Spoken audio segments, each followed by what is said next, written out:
যখন ম্যাডাম খালেদা জিয়া ক্ষমতায় ছিলেন তখন এই এলাকার উন্নয়নের জন্য আমরা যতগুলো প্রজেক্ট দিয়েছিলাম উনি কোনোটাই কখনো না বলেননি, এবং হাজার হাজার কোটি টাকা এই অঞ্চলে উনি উন্নয়নের জন্য দিয়ে গেছেন।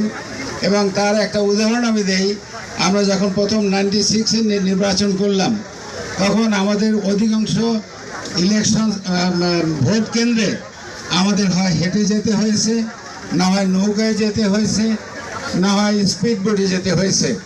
কিন্তু এর পরের নির্বাচন যেটা আমরা করেছি বিএনপির দ্বিতীয় নির্বাচনে, এই এলাকার এমন একটা ভোট কেন্দ্র ছিল না যেখানে আমরা গাড়িতে যেতে পারি নাই।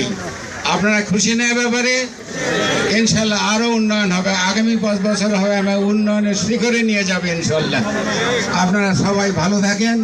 আমি মন্ত্রী মহোদয়কে এবং তার সঙ্গীদেরকে, আমাদের চাইনিজ বন্ধুদেরকে আন্তরিক ধন্যবাদ দিয়ে, এলাকাবাসীর পক্ষ থেকে ধন্যবাদ দিয়ে আমার বক্তব্য শেষ করতেছি। তার আগে আরেকটু কথা আছে। এখানে মন্ত্রী মহোদয়ের একা আসার কথা আমরা শুনেছিলাম, তো ওনার জন্য একটা ক্রেস্ট আসছে, কিন্তু ওনার স্টেট মিনিস্টার আর আমাদের আবুল সাহেব ওনাদের জন্য 2টা ক্রেস্টের অর্ডার আমি দিয়ে আসছি। ইনশাআল্লাহ ঈদের মধ্যেই ঢাকা থেকে আমি পৌঁছে দিতে পারবো পটুয়াখালীর জনগণের পক্ষ থেকে। তো এর সঙ্গে সঙ্গে আমার বক্তব্য শেষ করছি। আপনারা ভালো থাকেন, সুস্থ থাকেন। আপনাদেরকে আগাম ঈদ মোবারক। আসসালামু আলাইকুম।